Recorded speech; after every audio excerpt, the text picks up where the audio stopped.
사도행전 14장 19절부터 23절 말씀을 찾으셨으면 저희가 한 목소리로 함께 읽겠습니다. 유대인들이 안디옥과 이고니온에서 와서 무리를 충동하니 그들이 돌로 바울을 쳐서 죽은 줄로 알고 시외로 끌어내치니라. 제자들이 둘러섰을 때 바울이 일어나 그 성에 들어갔다가 이튿날 바나바와 함께 더베로 가서 복음을 그 성에서 전하여 많은 사람을 제자로 삼고 루스드라와 이고니온과 안디옥으로 돌아가서 제자들의 마음을 굳게 하여 이 믿음에 머물러 있으라 권하고, 또 우리가 하나님의 나라에 들어가려면 많은 환난을 겪어야 할 것이라 하고 각 교회에서 장로들을 택하여 금식 기도하며 그들이 믿는 주께 그들을 위탁하고. 아멘. 혹시 서울 자가의 대기업 다니는 김부장 이야기라는 드라마를 아시나요? 요즘 꽤 그래도 유명한 드라마인데 제가 얼마 전에 그 드라마를 봤습니다. 근데 그 드라마를 보면은 기막힌 장면이 나옵니다. 뭐냐면은 여기에 나오는 김 부장이 주인공이거든요. 김 부장 이야기니까. 근데 그 김 부장이 평생 대기업 부장으로 이제 평생 대기업을 다니던 25년간 다니던 대기업 부장인데 임원을 바라보면서 떵떵거리며 살았던 인물로 나오는데요. 근데 그에게 회사는 자존심이고 그에게 회사는 그의 정체성 그 자체입니다. 그런데 그가 하루아침에 퇴직을 당합니다. 그러니까 임원을 바라보다가 이제 경쟁자한테 밀리고 상황에 밀리고 그래가지고 결국에는 퇴직을 당해요. 근데 이 사람이 내 인생 2막은 화려할 거야 라고 큰 소리를 떵떵 치면서 이제 부동산 사기를 당해요. 막 뭐 3억에도 안 팔리는 부동산을 10억 5천에 사가지고 이제 막 그 돈을 갚기에 막 여력이 안 되고, 그래서 막 당장 대출 이자 낼 돈도 없고, 그래서 형의 카센터에 들어가서 차 한 대를 2시간 반 동안 닦아주면 이제 5만 원을 받거든요. 그거를 하루에 3대씩 이렇게 닦아주면서 돈을 막 벌어요. 그렇게 하다가 결국에 그가 어떻게 되냐면요, 그 콧대 높던 양반이 결국에는 자존심을 다 내팽겨치고 자기가 호령하던 그 대기업으로, 그 대기업의 하청업체 세차 직원으로 이제 들어가는 거예요. 그래서 그 대기업의 임원 차들을 이제 세차하는 그 하청업체로 들어가는 거죠. 근데 그 김 부장이 이제 이전에 자기가 다니던 그 회사잖아요. 그러니까 마스크를 쓰고 거기에 출근을 하는 거예요. 직원들이 알아볼까봐 막 창피하고 그러니까. 그래서 한때 임직원을 바라보던 사람이었잖아요.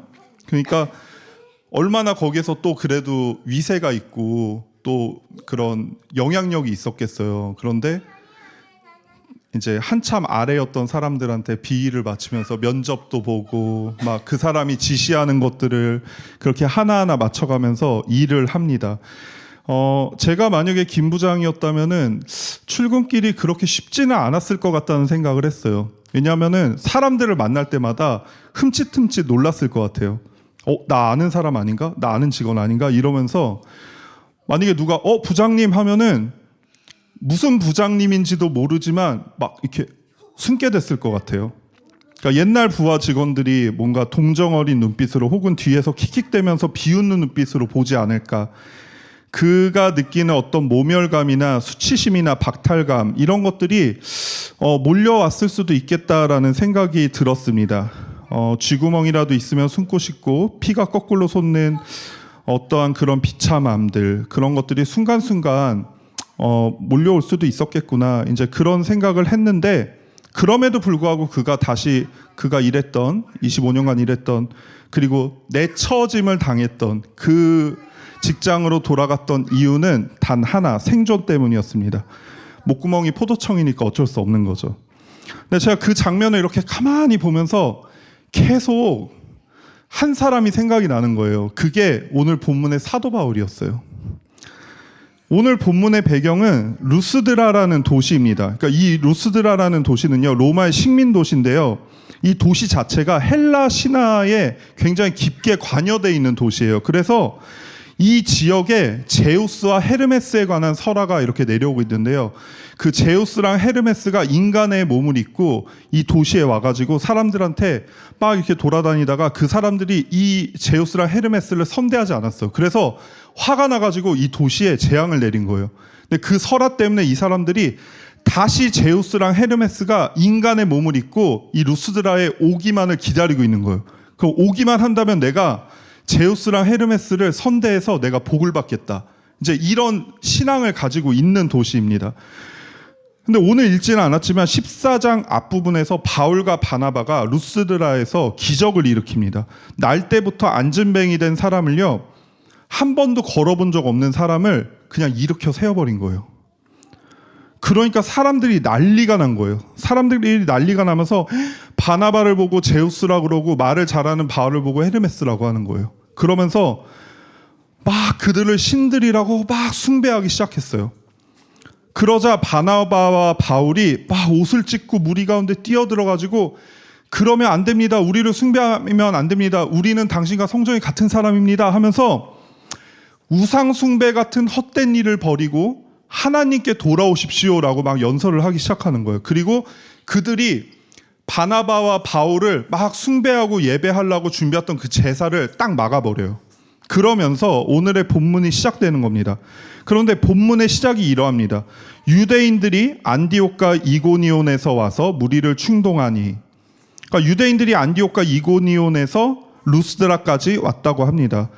근데 이들이 단순한 유대인들이 아닙니다. 이들은 누구냐면은 저 멀리 바울을 죽이겠다고 쫓아온 추격자들입니다. 그러니까 그들은 이미 안디옥에서도 바울이 전하는 복음을 반박하고 비방하고 안디옥의 경건한 귀부인과 성내 유력자들을 선동해서 바울과 바나바를 박해해서 쫓아냈던 사람들인 거예요.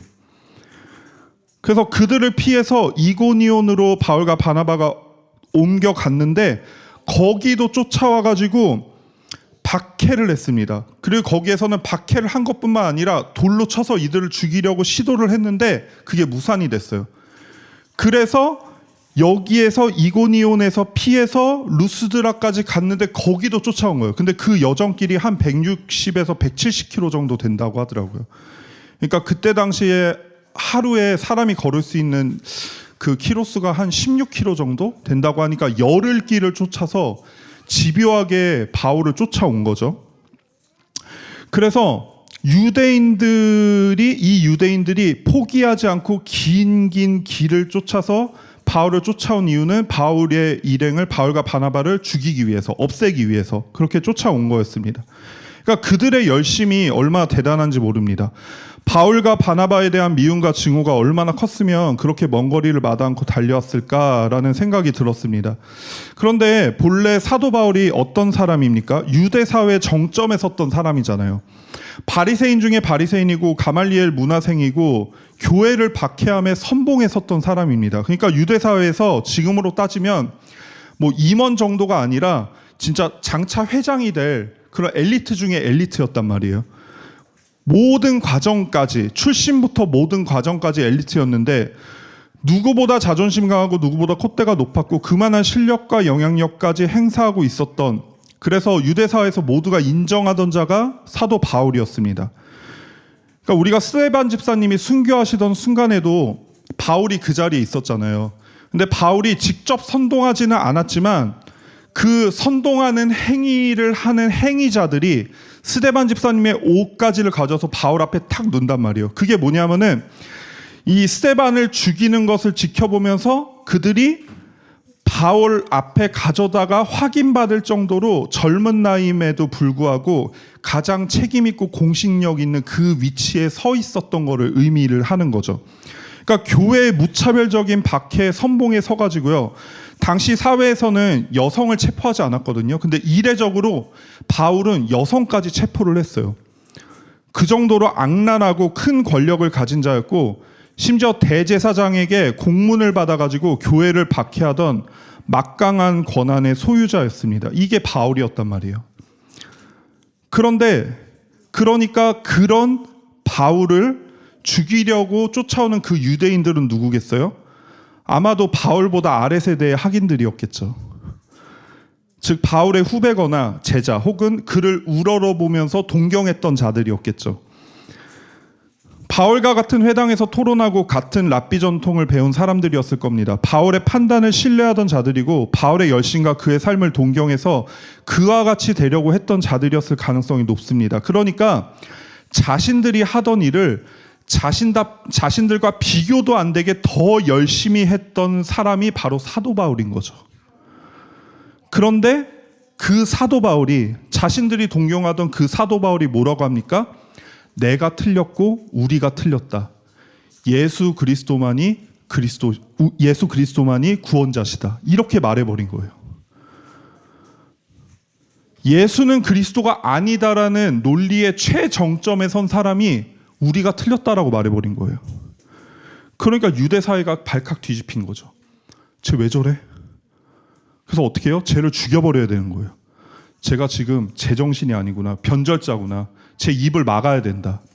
왜요? 그의 화려한 이력이 오히려 그의 주장을 더 뒷받침해주기 때문이죠. 그러니까 바울을 쫓는 유대인들은 단순히 바울이 미운 정도가 아닙니다. 그들의 정체성을 바울이 붕괴해버린 거고요. 바울은 유대인들의 독점 구조를 무너뜨린 엄청난 변절자, 배신자 중에 배신자인 거죠. 그러니까 이렇게 목숨 걸고 바울을 쫓아오고 있는 겁니다. 그런데 가만히 보면 그들에게 특징이 있습니다. 그들은 바울을 죽이기 위해서 항상 먼저 사람들을 선동해요. 그러니까 그들이 칼을 들고 바울을 찌르거나 돌을 들고 바울에게 돌을 던지거나 하는 게 아니라요, 먼저 사람들을 선동해요. 직접 그들의 손에 피를 묻히지 않아요. 오늘 본문에서도 그들은 루스드라까지 와서 가장 먼저 뭘 하냐면요, 무리를 충동하였다, 이렇게 성경이 말씀하세요. 충동하였다의 원어적 의미는 설득하다, 선동하다, 이런 의미를 가지고 있습니다. 그러니까 그들은 앞서서 안디옥에서도 경건한 귀부인과 유력자들을 선동하였고, 이고니온에서도 이방인들을 선동해서 돌을 던져서 죽일 계획을 세웠어요. 그런 것처럼 루스드라에서도 무리들을 선동하고 있었던 거예요. 그들은 절대 직접 심판의 주체가 돼서 바울을 심판하지 않습니다. 직접 바울을 때리지 않고 법적 권위를 행사하지도 않았습니다. 대신 무리를 계속 선동하는 거예요. 뒤에서 한 발 떨어져서. 이게 왜 중요합니까? 우리가 이 부분에 대해서 왜 집중을 해야 되냐면요, 이 방식이 인간을 최초의 복음으로부터 멀어지게 만든 사단의 굉장히 고전적이고 전형적인 방식이기 때문입니다. 처음 사단이 인간을 타락시켰을 때도 하와에게 직접적인 손을 대거나 하나님을 직접적으로 부인하지 않았습니다. 대신 그들을 미혹하고 선동했죠. 인간 스스로 불순종하게 만들었고, 사단의 손에 피를 묻히지 않고 스스로 하나님과 멀어지게 계속해서 거짓말을 하고 미혹했잖아요. 진짜 하나님이 그렇게 얘기했어? 이렇게 계속 속이는 자로. 그렇게 지금까지 사단은 인간들의 마음에 복음으로부터 멀어질 만한 명분을 계속해서 주고 있습니다. 그러니까 성경은 어느 특정한 죄악을 콕 집어서 이게 문제다라고 말씀하지 않고요, 그 죄악이 나오게 된 우리의 마음이 문제라고 말씀을 하시잖아요. 그러니까 왜냐하면 죄는 언제나 행동의 문제 이전에 마음에 기울어짐으로부터 시작되기 때문입니다. 우리는 죄인이기 때문에 언제든지 조그마한 명분만 주어진다면 그것을 실행에 옮길 준비가 되어 있는 존재라는 겁니다. 그리고 유대인들에게 선동된 루스디아인들은 바울에게 돌을 던지기 시작합니다. 그 성경에 그들이 돌로 바울을 쳤다, 이렇게 말씀을 하세요. 그런데 돌을 던지는 게요, 그냥 던지는 게 아니라 바울이 죽을 때까지 던졌습니다. 유대인들이 안디옥과 이고니온에서 와서 무리를 충동하니 그들이 돌로 바울을 쳐서 죽은 줄로 알고, 이렇게 말씀을 하시잖아요.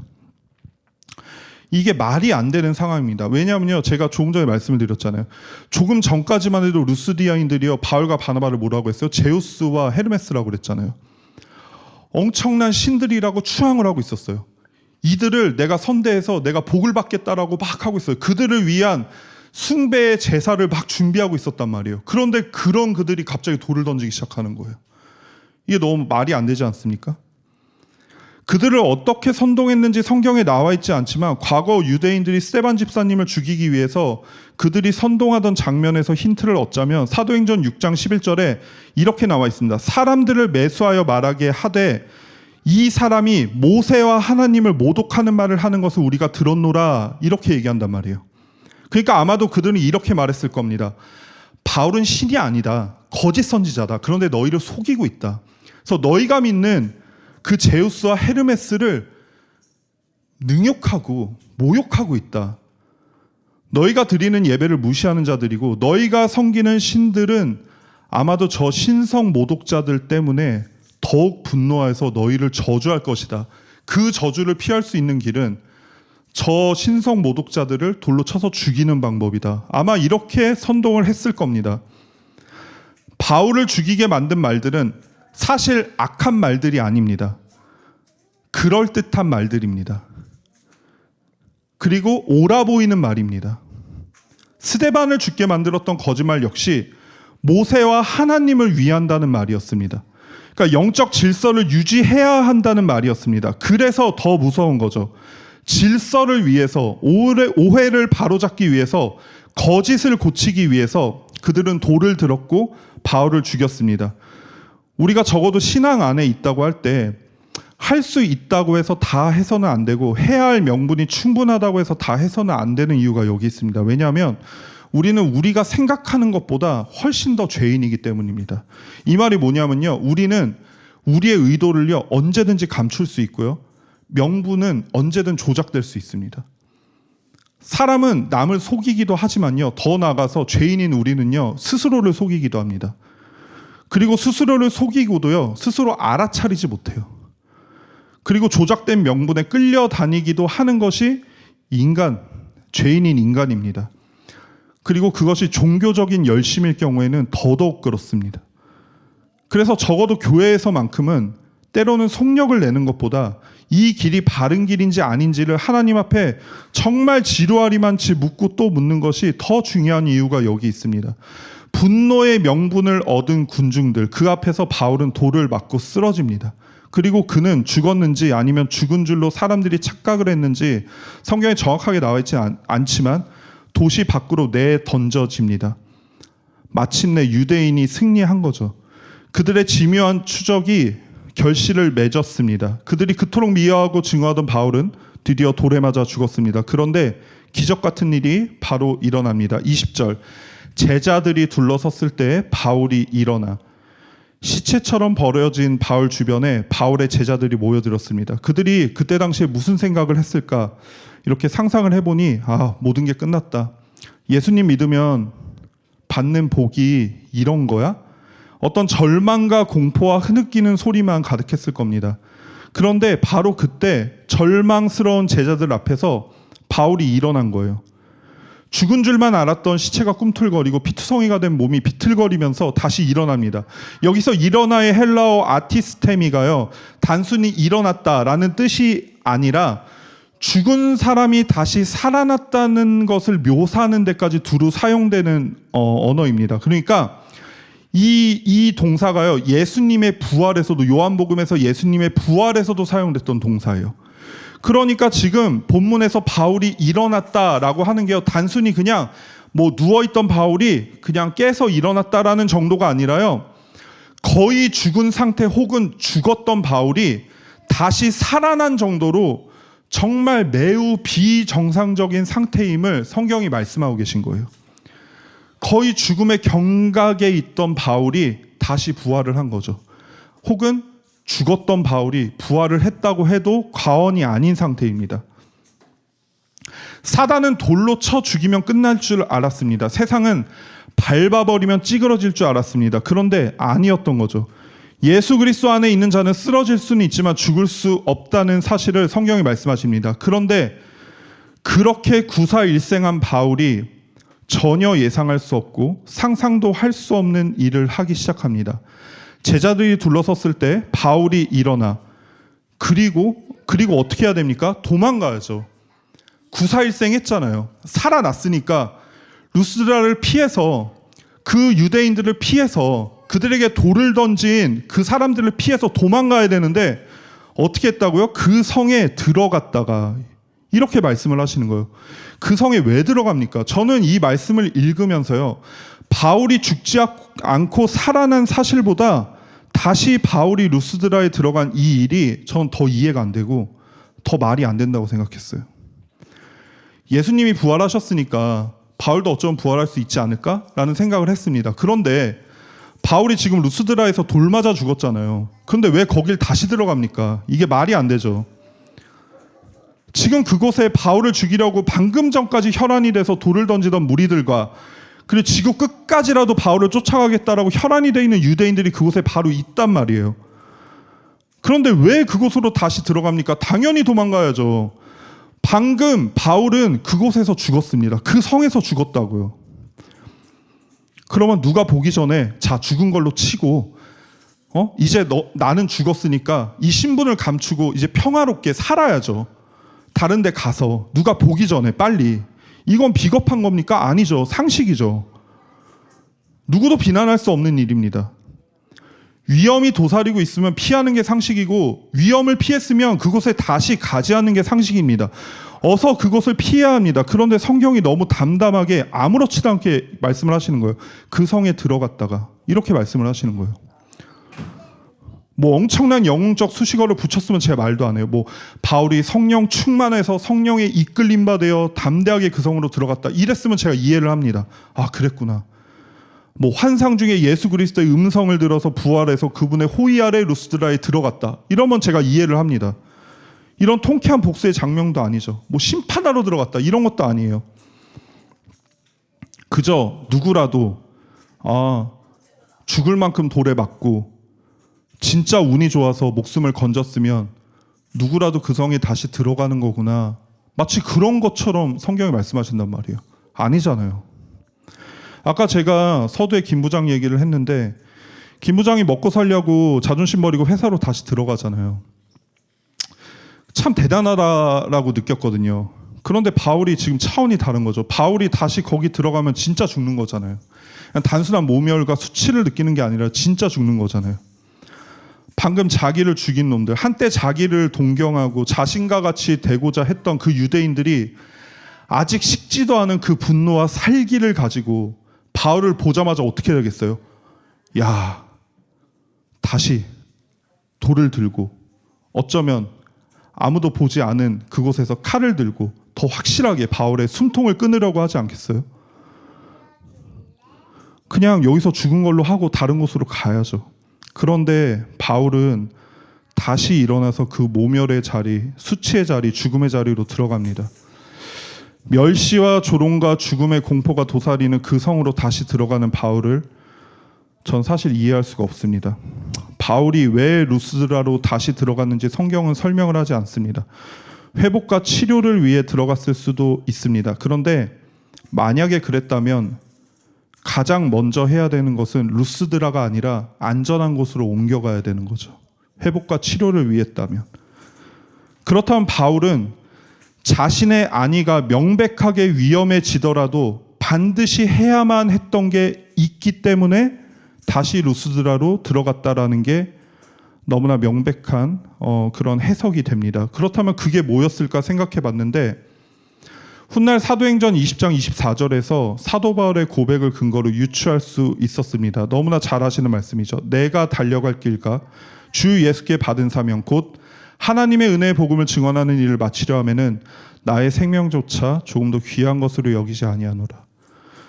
지금 바울이 자기 생명보다 더 귀하게 여기는 건 딱 하나밖에 없어요. 복음입니다. 내 안위보다 더 귀하게 여기는 건요. 복음밖에 없어요. 그러니까 바울이 내 안위를 생각하지 않고 나의 치료와 나의 생명을 보존하는 것 그것들을 다 만사 제껴두고 다시 루스드라로 들어간 이유는요. 복음 때문이었습니다. 그는 죽음의 위기 앞에서 일어나 모멸과 수치와 환난으로 자처해서 들어간 게 아니었습니다. 그는 다시 일어나서요. 복음으로 다시 들어간 거예요. 복음 안으로 걸어 들어간 거였어요. 구체적으로 어떤 일인지는 모르겠습니다. 바울의 죽음을 눈앞에 두고 벌벌 떨고 있는 루스디아의 제자들의 마음을 위로하고 또 그들 안에 있는 복음을 온전히 세우기 위해 들어갔을 수도 있었겠죠. 어쩌면 돌에 맞는 순간 예수 그리스도의 복음을 전해야 하는 한 사람을 발견했을 수도 있습니다. 그 사람에게 복음을 전하기 위해 갔을 수도 있었겠죠. 다음 날 자신의 안위와는 상관없이 다음 사역지로 떠나야 했기에 루스디아 교회 공동체와 기도하기 위해 들어갔을 수도 있었겠죠. 어떤 일을 했는지는 모릅니다. 그런데 분명한 것은 복음 없는 관점에서 그의 행동은 무모함이고 자학이며 고집이었지만 복음의 관점에서 그의 행동은 복음의 실제성이었고 영혼을 향한 목회적 사랑이었으며 받은 사명을 끝까지 붙든 온전한 순종이었습니다. 그리고 다음날 바나바와 함께 더베로 갑니다. 그리고 21절에 복음을 그 성에서 전하여 많은 사람을 제자로 삼고 루스드라와 이고니온과 안디옥으로 돌아가서 바울은 루스드라에 들어가서 복음적 사명을 감당하고 바로 다음날 더베로 향합니다. 그리고 거기에서 복음을 전하고 많은 제자를 얻었습니다. 그리고 다시 또 이해가 안 되는 행보를 보이는 거예요. 어디로 갑니까? 루스드라와 이고니온과 안디옥으로 돌아갑니다. 그곳이 어디예요? 유대인, 유력자들에 의해 쫓겨났던 안디옥, 자신을 돌로 치려 했던 이고니온, 그리고 실제로 돌에 맞아 시체가 되었던 그리고 내던져졌던 루스드라, 거기로 다시 또 돌아가는 거예요. 그 원수들의 소굴로 모멸과 치욕과 고난의 수렁으로 다시 돌아갑니다. 이유는 단 하나겠죠. 복음이겠죠. 복음. 이제 간 예수 믿고 그곳에서 벌벌 떨고 있을 제자들 때문이었겠죠. 그 영혼을 사랑하는 마음 때문에 자기 목숨을 담보로 다시 사지로 들어갑니다.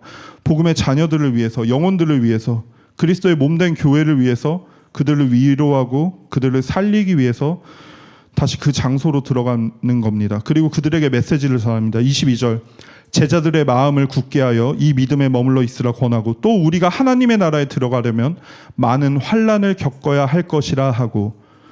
사실 이 말씀은 굉장히 불편한 말이기도 합니다. 바울이 거기 들어가서 이런 말을 했어요. 조금만 버티면 하나님이 우리의 상황을 다 괜찮게 해주실 거야. 이런 메시지를 전했어야죠. 2번만 넘기면 괜찮아질 거야. 이 고난이 너희가 신앙생활하는 인생의 마지막 고난이야. 이랬으면 위로가 됐을 겁니다. 그렇죠? 그런데 바울은 제자들한테 앞으로도 환난은 계속될 거야. 이딴 메시지를 전하고 있는 거예요. 믿음의 길은 고난을 피해가는 길이 아니라 고난을 통과하는 길이야. 이러고 있는 거예요. 그런데 이 말이 어떻게 제자들의 마음을 굳게 하고 이 말이 어떻게 위로가 되냐는 말이에요. 말이 안 되죠. 그런데 이 말이 그들에게 위로가 되고 담대함을 주는 이유는 단 하나입니다. 뭐냐면요, 고난이 이상한 일이 아니구나라는 확신 때문이죠. 사실 고난과 환난을 받은 것은 누구입니까? 바울과 바나바입니다. 제자들은요, 고난을 목격하고 있었어요. 그런데 바울은 담대하고요, 제자들은 떨고 있었어요. 그 고난이 나한테 올까봐, 내가 다음 대상이 될까봐, 다음 타겟이 될까봐 떨고 있었단 말이에요. 그럼 그들의 마음 가운데 어떠한 질문이 있었겠습니까? 나한테도 그런 고난이 오면 어떡하지? 복음이 진짜라면 왜 이런 일이 생기지? 우리가 뭘 잘못 믿은 거 아니야? 예수님이 아니라 예수 나부랭이를 믿은 거 아니야? 저들이 전한 복음이 가짜 아니야? 이런 의심과 두려움 가운데 있지 않았겠습니까? 그러니까 이런 질문들 앞에 가장 위험한 것은 뭡니까? 고난 그 자체가 아니라요, 고난에 대한 잘못된 해석이죠. 고난이 오면요, 우리가 믿는 것에 대해서 곧바로 의심을 하는 거죠. 내가 잘못 믿어서 그렇구나. 우리가 고난이 왔을 때요, 저도 옛날에 그런 적이 많은데요. 아, 내가 이번에 11조 떼먹어서 그렇구나. 내가 이번에 특별 새벽기도 개근 안 해서 그렇구나. 내가 3시간 기도 못 채워서 그렇구나. 내가 매일 성경 읽어야 되는데 어제 피곤하다고 그냥 자서 그렇구나. 이런 생각을 많이 했단 말이에요. 그래서 바울이 고난은 이상한 일이 아니다라고 얘기를 하고 있는 거예요. 고난의 위치를 다시 놓아주는 거죠. 그게 아니라 우리는 이미 고난 위에 서 있다. 그리고 복음의 본질을 바울 자신을 통해 가르칩니다. 복음은 고난을 피해가는 것이 아니라 고난 위에 서 있어도 그 고난이 영향을 미치지 못하도록 하는 예수 그리스도의 능력이다. 바울은 복음 때문에 죽을 뻔했지만 여전히 살아있고, 복음 때문에 성 밖으로 내쳐짐을 당했지만 다시 돌아왔습니다. 그리고 그는 각 지역의 장로를 세우고 그 지역의 교회를 세웁니다. 사실 현대를 살아가는 우리에게 이 말씀이 어떠한 적용점이 있을까 싶습니다. 왜냐하면 우리가 현실을 살아가면서 돌맞을 일은 없잖아요. 신앙생활하면서 예수님 믿는다고 사람들한테 죽을 만큼 맞을 일은 없잖아요. 그런데 때때로 우리가 당하는 수치와 모멸과 환난은 우리의 믿음을 흔들어 놓기에 충분할 만큼은 된다는 사실입니다. 바울만큼의 환난이 아니고 바나바만큼의 고난이 아니라 할지라도요, 돌에 맞지 않아도 감옥에 던져지지 않아도요, 우리네 인생의 시시때때로 찾아오는 위기들은요, 우리의 마음을 복음 앞이 아닌 다른 곳 앞으로 인도하기에 충분하다는 사실입니다. 특히나 신앙 때문에 손해를 보는 자리 혹은 믿음을 지키기 위한 우리의 삶의 행보들이 결과적으로 우리에게 회의감을 안겨다주는 경험들을 했을 땐 하나님의 섭리와 그분의 인도하심에 의문을 갖기도 하는 것이 사실입니다. 주의 종이라는 목사님들도 다르지 않습니다. 제가 목사 안수 받은 지 5년밖에 안 됐더라고요. 되게 오래된 것 같았는데 5년밖에 안 됐어요.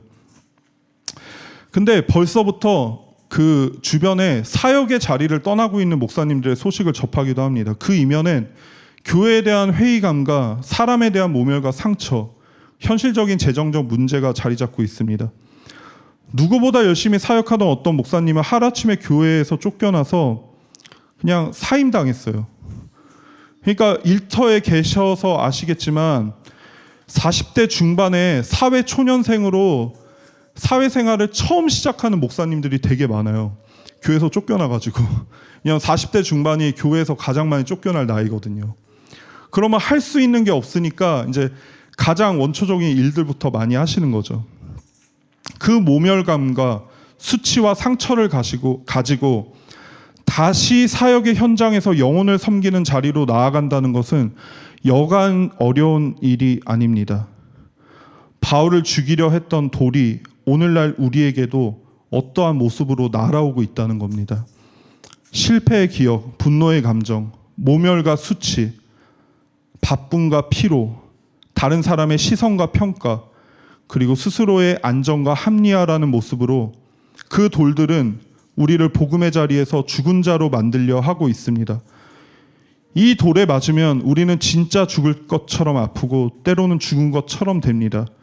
우리를 지켜주지 않으신 하나님이 원망스럽고 그분을 바라보는 것이 아무 의미도 없어 보입니다. 그리고 다시는 그 모멸과 수치의 자리로 돌아가고 싶지 않습니다. 다시는 그 실패와 분노의 자리로 돌아가고 싶어 하지 않게 됩니다. 믿었던 사람에게 당했던 그 배신의 자리에 돌아가지 않게 되는 거죠. 그런데 그때 바울이 다시 돌아갈 수 있었던 것은 바로 우리를 대신해서 그 길을 먼저 가신 이를 그가 기억했기 때문입니다. 누구십니까? 예수 그리스도십니다. 예수님이 어떤 삶을 사셨습니까? 왕으로 추대하면서 호산나를 외치던 군중들이요, 금방 돌아서서 예수님을 십자가에 못 박아버렸잖아요. 그리고 돌로 쳤죠. 예수님을 따르던 제자들 모두 도망갔습니다. 모진 고통과 모멸과 수치를 당하시던 그분이요, 십자가 위에서 죽으셨습니다. 그리고 부활하신 그분이요, 자신을 버리고 배신했고 그리고 자신이 죽임당했던 그 현장으로 다시 찾아오십니다. 그리고 낭망한 제자들을 찾아오셔가지고요, 그들을 일으키시고 그들을 회복시키십니다. 바울은 그 예수 그리스도의 길을 따라간 거예요. 바울의 의지가 대단해서, 그가 너무나 고귀한 자라서, 그래서 그 길을 간 게 아니라요, 사람의 눈으로 볼 때 수치와 모멸과 죽음의 길인 이 길을 예수 그리스도께서 먼저 가셨다는 사실을 그가 알았기 때문에 기꺼이 그 뒤를 따라간 거죠. 그가 용기가 많아서도 아니고 결단력이 강해서도 아니고요. 자신을 희생하는 영웅이어서도 아니었습니다. 그는 예수 그리스도를 기억했습니다. 자신이 감히 견딜 수 없었던 모멸과 수치와 버림의 자리를 이미 십자가로 통과하신 예수 그리스도를 기억했기 때문입니다. 그래서 바울은요, 다시 돌맞으러 들어간 것이 아니라요, 부활이 이미 시작된 자리로 들어간 겁니다. 패배 자리로 들어간 것이 아니라요, 이미 십자가 위에서 승리하신 예수 그리스도, 그분의 자리로 들어간 거죠. 사람을 보고 가면 우리는 반드시 멈추고, 결과를 보고 가면 우리는 언젠가 포기합니다. 그러나 복음을 보고 가면 상처를 입어도 실패해도 이해받지 못해도 다시 일어나 나아갈 이유를 가집니다. 이 믿음에 머물러 있어야 합니다. 이것이 우리의 예배의 방향이고 우리 신앙의 여정입니다. 사람의 눈으로 볼 때 그 죽음의 장소인 루스드라 교회에서 훗날 그 유명한 바울의 영적 아들 디모데가 자라나게 됩니다. 모멸과 수치와 죽음만이 가득할 것이라 여겼던 그 자리에 초대교회의 위대한 지도자 디모데를 예비하고 계셨습니다. 주의 종을 삼키려고 한, 그리고 죽이려고 한 루스드라는 주의 종을 낳은 장소가 되었습니다.